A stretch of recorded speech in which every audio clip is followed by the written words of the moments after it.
नमस्कार मित्रांनो, स्वागत आहे तुमचं आपल्या चॅनलच्या एका नवीन व्हिडिओमध्ये। हा व्हिडिओ कंटिन्यू आहे, मोठा व्हिडिओ होतो म्हणून मी हा पार्टली करतो। आणि या व्हिडिओमध्ये आता आपण जाणार आहोत प्राचीन कोकण बघायला म्युझियममध्ये।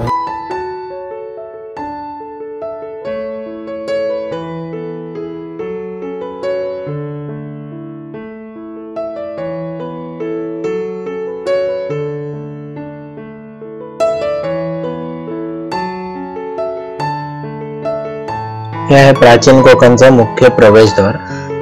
सुरुवातीला आम्ही एंट्री केल्यानंतर भरपूर झाडं होती आणि इथले वातावरण पण एकदम थंड होतं। भर उन्हात आम्ही इथं आल्यावरती एक प्रकारचा गारवा जाणवत होता। आणि इकडे बघितलं तर सगळी लाल माती दिसते आहे। आणि हे समोर आहे तिकीट घर, म्हणजे इथे एंट्री करायसाठी 50 रुपये पर पर्सन तिकीट होते। आणि जर का तुम्ही व्हिडिओ बनवत असेल तर पर कॅमेरा 50 रुपीज, म्हणजे 50 रुपये चार्ज आहे। आणि इथे आम्ही 6 जणांच्या तिकीट काढल्यानंतर इथे बघा, इथे सगळे रेट्स वगैरे लिहिलेत आणि हे आमच्या आहेत या 6 जणांच्या तिकीट।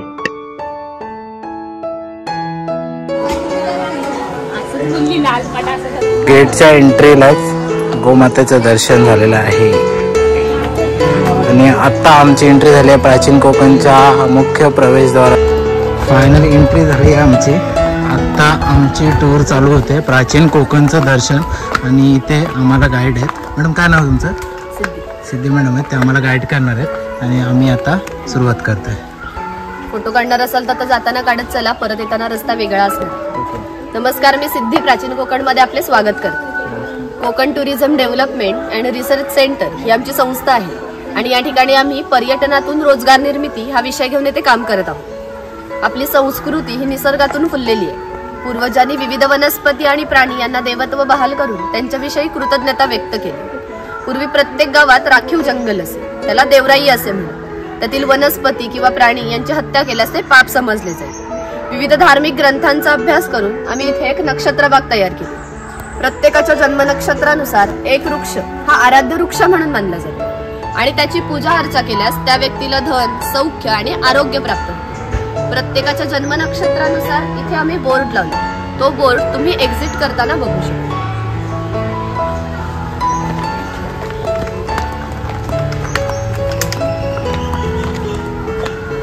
इथे हा पिंपळ पार आहे। आपण कोकणी माणसं वड, पिंपळ यांना पवित्र मानतो, तसेच त्यांना दीर्घायुष्याची प्रतीक मानलेली आहे। याला पिंपळ पार या कारणाने म्हणतात कारण त्याच्या भोवती जो कट्टा बांधलेला आहे याला कोकणी भाषेमध्ये पार म्हणतात।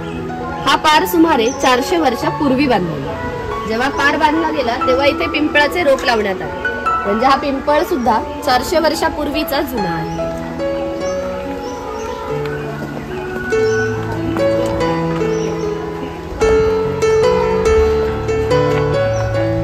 हा शिलालेख आहे। या शिलालेखावरती लिहिलेली कविता कवी माधव यांनी 100 वर्षापूर्वी लिहिली। चिपळूण येथे झालेल्या पहिल्या कोकण मराठी साहित्य संमेलनामध्ये या कवितेला कोकणाची प्रातिनिधिक कविता म्हणून स्वीकारण्यात आली। कवितेमध्ये कवीने कोकणच्या निसर्ग सौंदर्याचे सुंदर वर्णन केले। हिरवे तळ कोकण, सह्याद्रीच्या तळी शोभते हिरवे तळ कोकण, राष्ट्रदेवीचे निसर्ग निर्मित केवळ नंदनवन। या कवितेमध्ये नंदनवन हा शब्द आला आहे। नंदनवन या शब्दाचा अर्थ आहे स्वर्गातील इंद्राची बाग। ती जितकी सुंदर आहे तितकेच आपले कोकणही सुंदर आहे। ही गुहा काळाचे प्रतीक आहे। गुहेच्या अलीकडे आहे वर्तमान काळ आणि गुहेच्या पलीकडे आहे 500 वर्षापूर्वीचा भूतकाळ। इथून पुढे पाहणार आहोत की 500 वर्षापूर्वीची कोकणी माणसं कशी राहत होती, त्यांची समाज रचना, ग्राम रचना, खाद्य संस्कृती, परंपरा कशा होती। गुहेतून येताना वाकून या।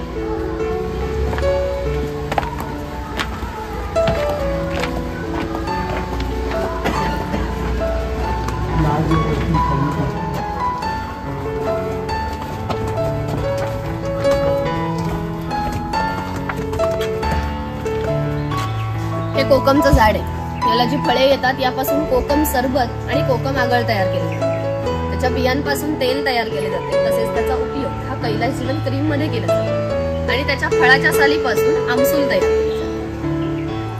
या पुराणामध्ये असा उल्लेख केलेला आहे की हजारो वर्षापूर्वी भगवान परशुराम होऊन गेले। त्यांनी संपूर्ण पृथ्वी जिंकून घेतली आणि जिंकून घेतलेली सर्व पृथ्वी त्यांनी दान केली। दान केलेली कोणतीही गोष्ट आपण स्वतःसाठी वापरत नाही, परंतु त्यांना राहण्यासाठी भूमी आवश्यक होती. आपण ज्या ठिकाणी उभे आहोत त्या ठिकाणी हजारो वर्षापूर्वी समुद्र होता. त्याच्याशी त्याने युद्ध केलं आणि त्याला 40 ते 50 किलोमीटर पाठीमागे ढकलले आणि या सुंदर कोकण प्रदेशाची निर्मिती केली. म्हणून या कोकण प्रदेशाला परशुराम भूमी असे म्हणतात. हे सारे कोकण दऱ्याखोऱ्याने वेढलेले. सूर्याची किरणे जमिनीपर्यंत पोहोचू शकत नाहीत एवढी दाट अरण्ये, वाघ, अस्वल, गवेरेडे यासारखी जंगली श्वापदे, 200 ते 250 प्रकारच्या औषधी वनस्पती, शेकडो प्रकारचे मासे, दुर्मिळ कासवे, सुसर, मगर यासारखे प्राणी येथे पाहायला मिळतात. तसेच कोकणामध्ये लाल रंगाचा जांभा नावाचा दगड मिळतो. जांभ्या दगडाचा हा जो पक्का रोड बांधलाय याला पाखाडी म्हणतात. ही पाखाडी 400 वर्षापूर्वी बांधलेली. तेव्हा ती गणपतीच्या देवळापर्यंत होती. काळाच्या ओघात नष्ट झाली. आज फक्त ती आपल्या प्राचीन कोकणमध्ये शिल्लक राहिलेली पाहायला मिळते. पूर्वी सामान्यपणे या अशा पाखाड्या ग्रामदेवतेकडे जाण्यासाठी बांधल्या जात असत. आज आपण सुद्धा या पाखाडीने प्राचीन कोकण मधील ग्रामदेवतेकडे जाणार आहोत.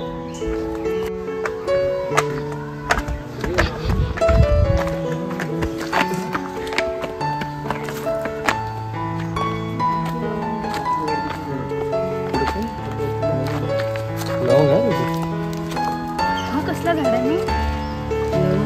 हा लवंगचा नाही.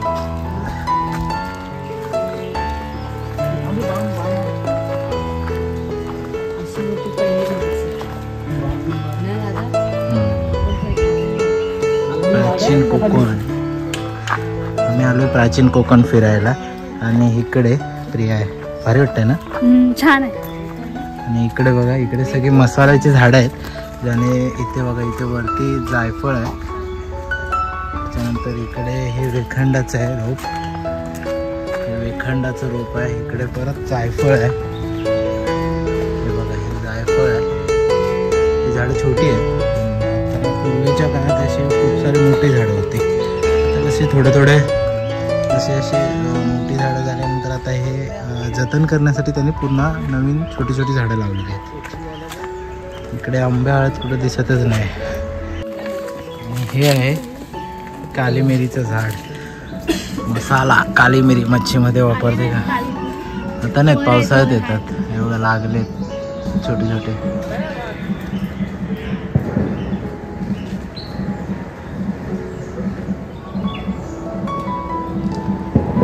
सुरंगी, हे सुरंगीचं झाड आहे बघा. वेलचीचं झाड कुठे दिसत? हा हे बघा, इथे वेलचीचं झाड आहे.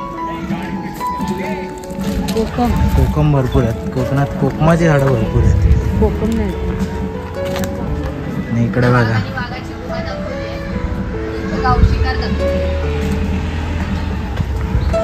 पूर्वी अशा पद्धतीने शिकार केली जायची. आता कायदे वगैरे लागू झालेत, म्हणजे शासनाच्या नियमानुसार तुम्ही जंगली प्राण्यांची हत्या नाही करू शकत. पण पूर्वी असं प्राचीन म्हणजे 500 वर्षापूर्वी कोकणात असायचं शिकार. शिरफळाची फळे जंतुनाशक आहेत म्हणून त्यांचा उपयोग शेतकरी धान्य साठवण्यासाठी करतात. तसेच त्याचा उपयोग गरम मसाल्यासारख्या पदार्थांमध्ये केला जातो. फिशकरीमध्ये सुद्धा याच्या फळांचा वापर केला. झाडं फार जुनी आहेत आणि खूप उंच पण आहेत. हे ग्रामदेवतेचं मंदिर आहे. पूर्वी धार्मिक संस्था गाव नियंत्रित करीत असत.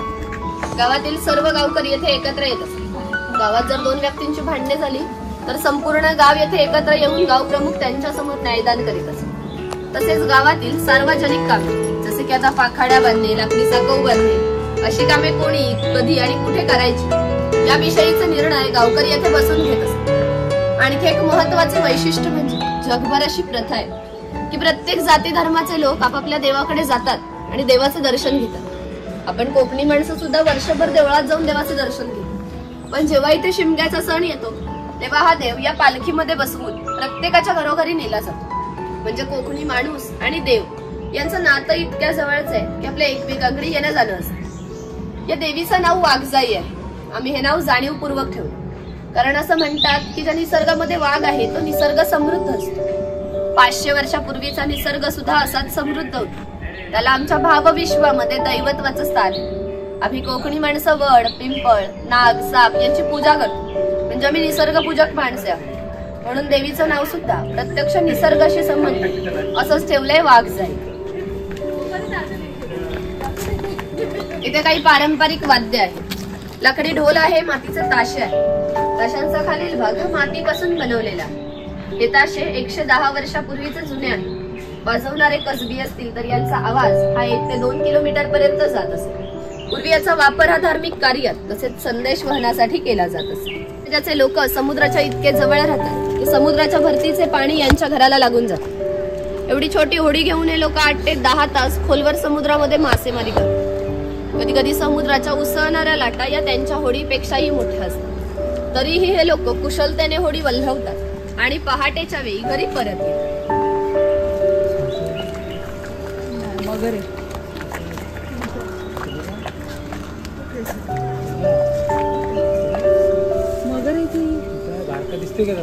पूर्वी कोकणामध्ये 12 बलुतेदार पद्धती अस्तित्वात होती. म्हणजे नाभिक, सुतार, कासार हे लोकांच्या घरोघरी जाऊन सेवा पुरवत असत. त्या बदल्यात त्यांना पैसे नव्हे तर केवळ धान्य मिळत असे. म्हणजे एका नाभिकाला एका कुटुंबातील पुरुषाचे घरी जाऊन केस आणि दाढी करण्याचे वर्षभरासाठी 4 पायले म्हणजे आताचे 8 किलो धान्य मिळत असे. आणि एवढ्या अल्प मोबदल्यामध्ये हे लोक समाजाची सेवा करत असत. आमच्या नाभिकाविषयी आणखी थोडं मजेशीर वर्णन आमच्या लोकसाहित्यामध्ये आढळते. असं म्हणतात की गावातील प्रत्येक गोष्ट ही नाभिकाला माहीत असते आणि नाभिकाला माहीत असलेली गोष्ट ही गावभर होते. आता तुम्ही आलात ही गोष्ट ज्या अर्थी आमच्या नाभिकाला समजली त्या अर्थी ते आमच्या संपूर्ण गावाला समजली. आमचं सगळं गाव तुमच्या स्वागतासाठी उत्सुक. प्रथेप्रमाणे आपण आधी खोतांच्या घरी जाऊ आणि मग गावामध्ये फेरफटका मारू.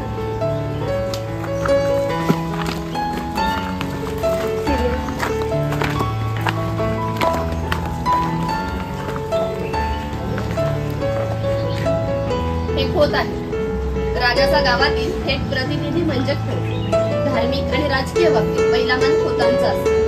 खोत गावचे प्रमुख असतात. गावात न्यायदान करणे, महसूल गोळा करणे, कायदा आणि सुव्यवस्था सांभाळणे ही कामे खोतांची असतात. खोत लोक जमीनदार असत. सर्वसामान्यपणे सुखवस्तू असत. त्यांच्या बसण्याच्या लगबीवरून असते किती ऐशोआरामी जीवन जगायचे याची तुम्हाला कल्पना येईल. ही खोतांची बायको आहे.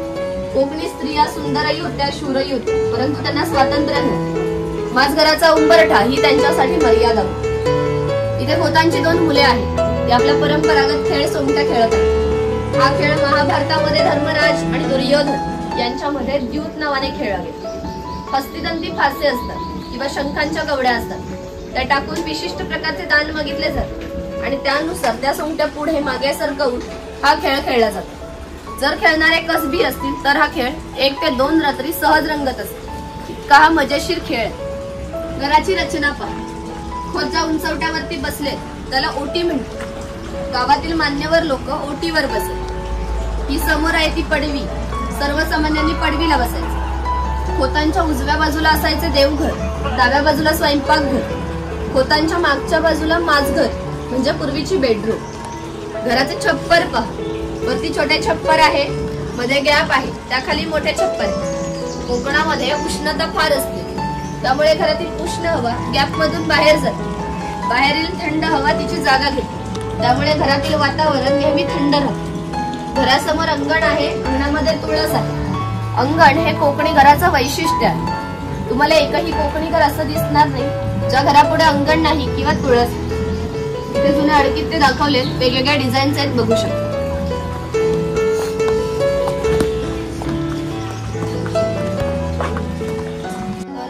कपड्यावर जाऊन आमच्या गावातील एक महत्वाचा उत्पादक घटक होता.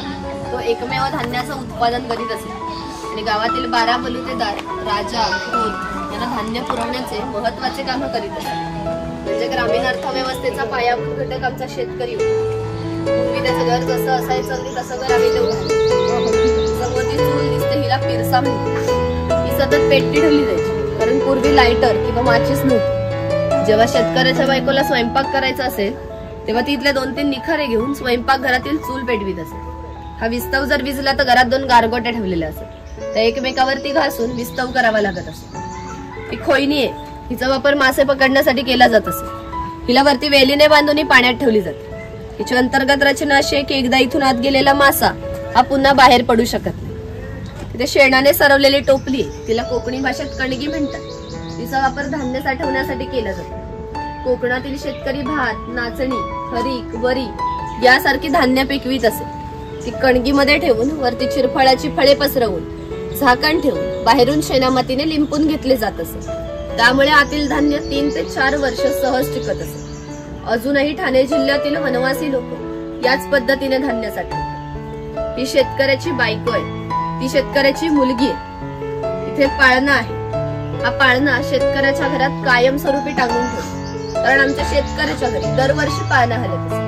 प्रत्येक शेतकऱ्याला 8 ते 10 मुले असतात. थोडक्यातच पूर्वीच्या काळी एकत्र कुटुंब पद्धती अस्तित्वात होती. हे उचल आहे, याचा वापर कपडे सुकत घालण्यासाठी केला जात असे. आणि इथे कोकणातील गौरी गणपतीचा सण दाखवतो. अरे, गावातील मातीशी संबंधित सर्व कामे कुंभार करीत असतात. म्हणजे गणपतीचे दिवस आले की लाल मातीचे गणपती तयार करणे, उन्हाळा आला की मातीची मडकी तयार करणे, दिवाळीच्या वेळेला पणत्या तयार करून प्रत्येकाच्या घरोघरी नेऊन पोचवण्याचे काम कुंभार करीत असत. एखाद्याचं घर बांधायचं असेल तर तो त्याच्या घरी जाऊन कौले तयार करून देत असतो. हे सफेद रंगाचे मडके दिसते, हे माडी काढायचे मडके. कोकणामध्ये नारळाची झाडे भरपूर प्रमाणात आहेत. त्यांना नारळ येण्यापूर्वी पोई येते. त्या पोईला आडवा काप दिला जातो. बाजूने विशिष्ट प्रकारचा झाडपाला लावला जातो. तो पाला आतील माडी शोषून घेतो आणि ही थेंब थेंब गळणारी माडी मडके वरचेवर लावून त्यामध्ये साठवली जाते. काळाच्या ओघात पारा बलुतेदारांचे व्यवसाय हे नष्ट होत चालले, परंतु माडी काढण्याचा व्यवसाय हा अजूनही व्यवस्थित चालू आहे.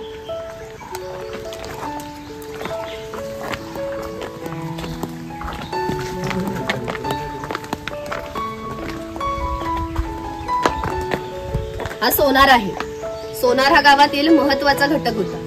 गावातील महिलांना तसेच विविध देवतांना लागणारे दागिने बनवून देण्याचे काम सोनार करीत असे.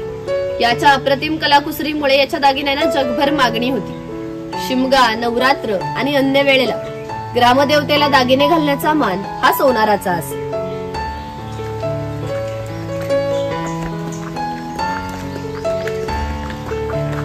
हा वाणी आहे चौल, राजापूर, दाभोळ या कोकणातील बंदरांना 5000 वर्षापूर्वीचा इतिहास आहे. या बंदरांमधूनच भारतीय व्यापाऱ्यांनी पूर्ण जगाशी व्यापार केला. इथून निर्यात होणाऱ्या वस्तूंमध्ये हस्तकौशल्याच्या वस्तू, कलम कापड, हस्तिदांती वस्तू, शंखशिंपले इत्यादी वस्तूंची निर्यात वाणी करत असे. त्या बदल्यात संपूर्ण जगभरातून भारतामध्ये सोने येत असे. म्हणजे भारताने जे सुवर्ण युग अनुभवले. हा सुतार आहे. कोकणातील 12 बलुतेदार दाखवताना जे अधिक कौशल्यवान आहेत ते आम्ही इथे दाखवले. त्यापैकी हा सुतार. सुताराचे खरे काम आहे शेतकऱ्याला लागणारी लाकडी अवजारे बनवून देणे. हा सावंतवाडीचा सुतार. सावंतवाडीतील लोकांचे लाकडावरील कोरीव काम हे जगप्रसिद्ध आहे. त्यांच्या काही हस्तकौशल्याच्या वस्तू तुम्हाला आमच्या हस्तकला विक्री केंद्रामध्ये पाहायला मिळेल. इथे दरवेशी दाखवलाय अस्वलाचा खेळ करणारा आणि गारुडी दाखवलाय सापाचा खेळ करणारा.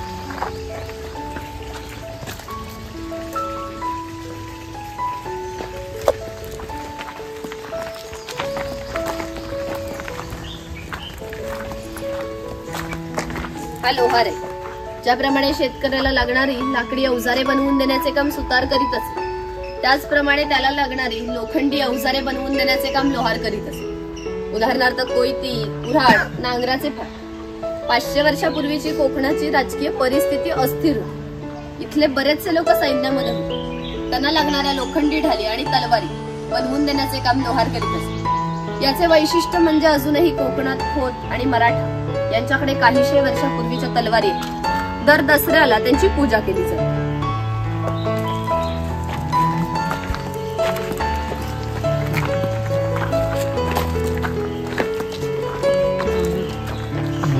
हा तेली आहे. पूर्वी कोकणी माणसं आपल्या जेवणामध्ये खोबरेल तेलाचा वापर जास्त प्रमाणात करीत असत. शेतकरी आपल्या बागेतील खोबरे स्वतः तेलाकडे घेऊन जात असत. तेली त्याच्या देखत त्याला तेल पाडून देत असत. हा तेलाचा घाण आहे. याला खुंट म्हणतात. याच्यामध्ये सुके खोबरे घातले जाते. हे उभे लाकूड दिसते याला लाट म्हणतात. या लाटेला आडवे लाकूड अशा तऱ्हेने बांधले जाते जेणेकरून लाट उभी राहते. इथे जोखडाला बैल बांधला जातो आणि आडव्या लाकडावर दगड ठेवून तेली स्वतः यावर बसतो आणि हे सर्व वजन घेऊन बैल गोल फिरवलं जातं. त्यामुळे आतील खोबरे रगडून त्याचे तेल निघते. हे तेल भरून काढायचे असेल तर सर्वप्रथम जोखडाचे बैल सोडायचे. जोखड बाजूला केले जाते. आडवे लाकूड बाजूला करून लाट बाजूला केली जाते आणि आतील तेल हाताने भरून काढले जाते. पुन्हा नवीन तेल पाडायचे असेल तर हे सर्व क्रमवार जोडून नवीन तेल पाडले जाते. म्हणजे पूर्वी तेलाला पसा ते 1.5 पसा तेल काढण्यासाठी 1 ते 1.5 तास मेहनत घ्यावी लागत असे.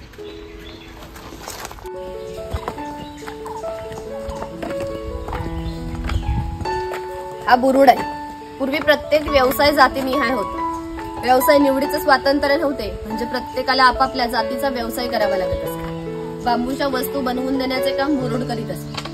ही कणगी तयार करून ती घरी नेऊन त्यामध्ये धान्य ठेवून बाहेरून शेणामातीने लिंपून घेण्याचे काम शेतकऱ्याचे असे. अशी श्रम विभागणी केली गेली. या सूप आहे, ही फुलांची परडी आहे, ही रोवळी आहे. या रोवळीचा वापर धान्य धुण्यासाठी तसेच आजही धार्मिक कार्यात केला जातो. जेव्हा आमच्याकडे शुभ कार्य असते तेव्हा घरातील कुमारिका किंवा सौभाग्यवती स्त्रिया रोवळीमध्ये दिवा ठेवून हातात घेऊन उभ्या असतात. शुभ कार्य पार पडण्यापूर्वी जर दिवा विझला तर कार्य अशुभ मानले जाते. अजूनही आमच्या चाकरमान्यांचे मुंबईला लग्न असेल तर ही रोवळी गावावरून मुंबईला पाठवली जाते, कारण मुंबईमध्ये सर्व वस्तू मिळतात पण रोवळी मिळत नाही. प्रत्येक समाजाची स्वतंत्र खाद्य संस्कृती असते. कोणत्याही 2 समाजाची खाद्य संस्कृती समान नसते.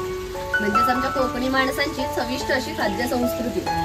आम्ही कोकणी माणसं आपल्या जेवणामध्ये भात आणि मासे मोठ्या प्रमाणात खातो. कोकणात येऊन माशाची आमटी, उकडीचे मोदक आणि भाजणीचे वडे न खाणे म्हणजे कोकण न अनुभवल्यासारखे.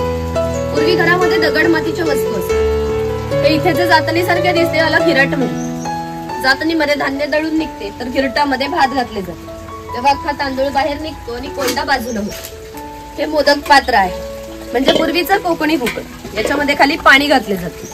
चाळणीवरती केळीचे पान ठेवून यावर मोदक ठेवले जातात आणि झाकण ठेवून मोदक पात्र चुलीवर ठेवले जाते. त्यामुळे आतील मोदक शिजून निघते. हे पुराण यंत्र, याच्यामध्ये शिजवलेली डाळ घातली जाते आणि हे रॉड दोन्ही बाजूने उलट सुलट फिरवले जातात. त्यामुळे आतील डाळ वाटून निघते आणि त्याच्या गोड पुरणपोळ्या बनवल्या जातात. ही वाटलेली डाळीतून बाहेर निघते. आपण जे शेवया काढतो ते शेवया काढायचे लाकडी यंत्र. इथून पीठ घालून वरून प्रेस केलं जातं, शेवया खालून बाहेर निघतात. हे शेवया काढायचे लोखंडी यंत्र. तिथे शेवयाचा लाकडी पाट आहे. ही चहाची किटली आहे, त्याच्या बाजूला टिफिन बॉक्स आहे. वरती पाण्याचा तांब्या आहे, खाली 3 डबे, बाजूला 2 चमचे. टिफिन बॉक्स दोन्ही बाजूने लॉक केले. इथे लाकडी चमचे आणि ही दगडी उखळ आहे. यामध्ये पूर्वी भाताचे पोहे मुसळाच्या सहाय्याने काढले जातात. आता आपल्याकडे जो भात असतो तो रात्री भिजत घातला जातो. सकाळी त्याच्यातले पाणी काढून पोह्याच्या खापरावरती भाजला जातो आणि या उखळामध्ये घालून मुसळाच्या सहाय्याने काढला जातो. त्याचे पोहे तयार होतात. यावरून तुमच्या लक्षात येईल की पूर्वीचे जीवन किती कष्टमय होते आणि हजारो वर्षे ते याच पद्धतीने जगले.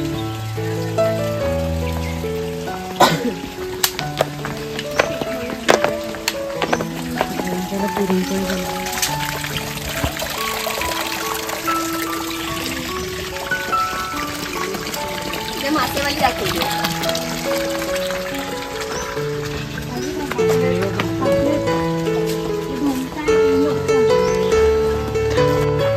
हा कासार आहे.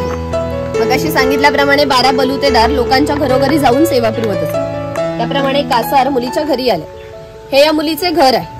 पूर्वी कोकणातील मुलींची लग्ने वयाच्या 8व्या ते 10व्या वर्षी होत असत. तोपर्यंत कासार मुलीला बांगड्या भरण्याचा कोणताही मोबदला घेत नसत. ज्यावेळी मुलीचं लग्न होईल त्यावेळी मुलीचे वडील कासाराला एक छोटासा सोन्याचा दागिना देतात. या व्यतिरिक्त कोणताही मोबदला कासाराला मिळत नसतो. म्हणजे हा कासार 8 ते 10 वर्ष मुलीला क्रेडिट देतो.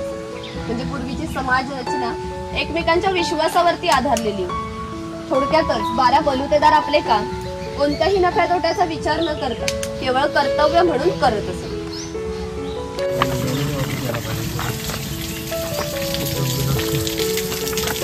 अनोखा आहे.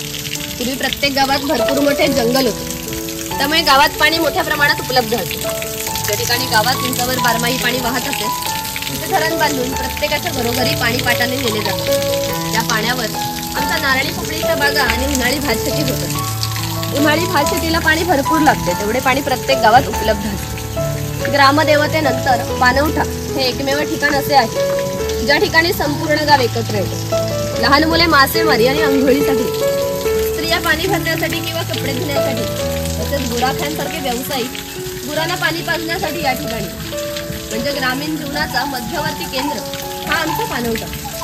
वरती खवले मांजर दाखवले. हा चर्मकार आहे. चामड्याच्या वस्तू बनवून देण्याचे काम चर्मकार करीत असतात. याच्या जोडीला मी आणखी एक प्रसंग सांगते जो 500 वर्षापूर्वी घडला। इथून 80 किलोमीटर अंतरावर मार्लेश्वर नावाचे देवस्थान, एका पर्वतामध्ये एक गुहा आहे, गुहेमध्ये शंकराची पिंडी आहे। आणखी एक वैशिष्ट्य म्हणजे गुहेमध्ये अजूनही जिवंत साप आहे। पूर्वी मार्लेश्वर देव एका गावामध्ये राहत होते। तेथील लोक वाईट मार्गाने वागू लागले, त्यामुळे शंकरांचे पावित्र्य हे कमी होऊ लागले। शंकरांना ते मान्य होणे शक्य नव्हते, म्हणून त्यांनी गाव सोडून जाण्याचा निर्णय घेतला। मकर संक्रांतीच्या आदल्या रात्री ते गावाबाहेर पडले। गावाबाहेर चर्मकाराचे घर होते। चर्मकार गरीब होता, परंतु श्रद्धाळू आणि नीतिवान होता। शंकरांनी कोणत्याही जातीपातीचा विचार न करता चर्मकाराला मशाल दाखवण्यासाठी विनंती केली। चर्मकाराने सुद्धा अतिथी देवो भव समजून मशाल दाखवण्यास सुरुवात केली। आज ज्या ठिकाणी मार्लेश्वर आहे त्या ठिकाणी जाऊन शंकरांनी आपले खरे रूप प्रगट केले आणि चर्मकाराला दर्शन दिले आणि त्याला सांगितले की यापुढे मी याच ठिकाणी राहणार। या गोष्टीला जवळजवळ 500 वर्षे होऊन गेली, परंतु दरवर्षी मकर संक्रांतीच्या आदल्या रात्री शंकरांची त्यांच्या मूळ गावातून पालखी निघते आणि तिला मशाल दाखवण्याचे काम चर्मकाराचा आजचा वंशच करतो। म्हणजे मार्लेश्वर असे देवस्थान आहे जिथे कोणत्याही प्रकारचा जातीभेद मानला जातो।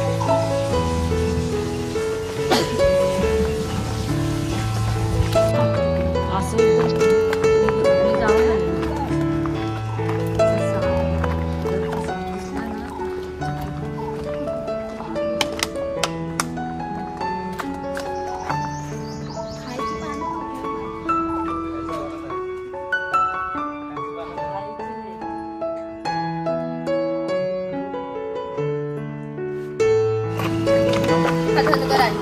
धनगर या मराठी शब्दाचा अर्थ आहे ज्याच्याकडे भरपूर धन आहे। पूर्वी हा धनगर समाज इतक्या दुर्गम ठिकाणी राहत असे की तिथून त्यांचा पहिला बस स्टॉप देखील 10 ते 12 किलोमीटर अंतरावर असतो। हे लोक ज्यावेळी गावात येत त्यावेळी यांच्या पायात चांबड्याच्या वाहण्यात, हातात घुंगराची काठी आणि खांद्यावर फाटकी घुंगरू या वेशभूषेमध्ये येत असत। असे असले तरी प्रत्येक धनगर हा 100 ते 125 गायी आणि 5 ते 25 म्हशींचा मालक असतो। प्रत्येक गायी म्हशीची किंमत 8 ते 10 हजारापर्यंत असते। या सर्वांची विक्री करायचे म्हटले तर याची किंमत काही लाखांमध्ये जात असे। एवढ्या धनसंपत्तीचा मालक हा धनगर होता, परंतु कोकणी लोकांची राहणीमान साधी असल्याने यांची राहणी सुद्धा साधी होती। इथे ही बकरीची गोठी आहे। जंगली श्वापदांपासून संरक्षण होण्यासाठी ती उंचावरती बनते। तिच्या आतमध्ये 2 बांबूंच्या मध्ये फट आहे, कारण त्यांनी केलेला मैला हा त्यातून बाहेर पडत असतो। छपराची रचना जरी ओबडधोबड दिसत असली तरी कितीही पाऊस आला तरी पावसाचे पाणी आतमध्ये जाऊ शकत नाही। खैराचं झाड आहे, ज्याच्यातील लाल रंगाच्या खोडापासून कात तयार केला जातो। पानामध्ये घालतात ना लाल रंगाचा कात।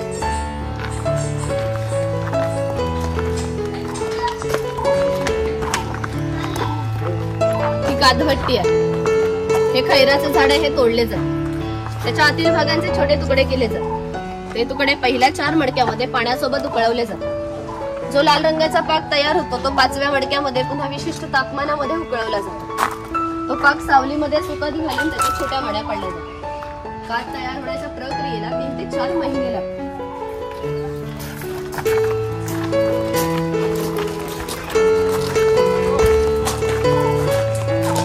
ही मचाण आहे। पूर्वी अशा प्रकारची मचाणे खिंडीच्या ठिकाणी फार मोठ्या भूप्रदेशावर लक्ष ठेवण्यासाठी उभारली जातात। त्यावरून 10 ते 12 किलोमीटर पर्यंतचा भूप्रदेश दिसतो। तुम्ही वरती जाणार असाल तर एका वेळी 3 जण चप्पल काढून जाऊ शकता।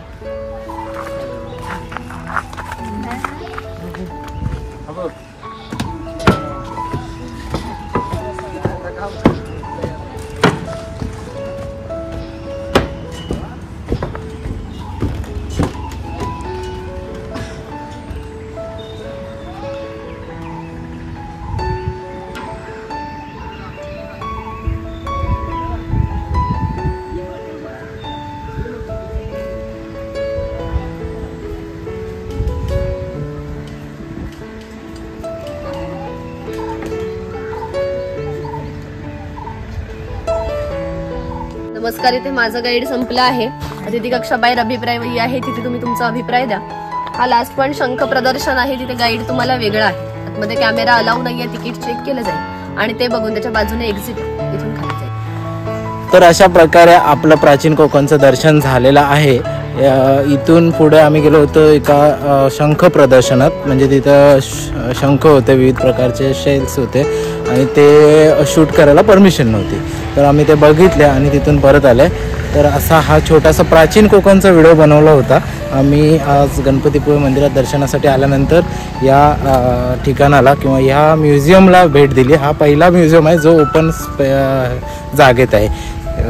आणि जर का तुम्ही गणपतीपुळेला येत असाल ना मंदिरात गणपती बाप्पाच्या दर्शनाला, तर नक्की इथं व्हिजिट द्या. 500 वर्षापूर्वीचा कोकण अनुभवायला मिळतो, जे आता खूप म्हणजे पाहायला मिळत नाही. तर असा छोटासा व्हिडिओ होता. व्हिडिओ आवडला असल्यास लाईक करा, शेअर करा आणि कमेंट करायला विसरू नका. चला तर मग भेटूया पुन्हा एकदा नवीन व्हिडिओमध्ये. तोपर्यंत टाटा.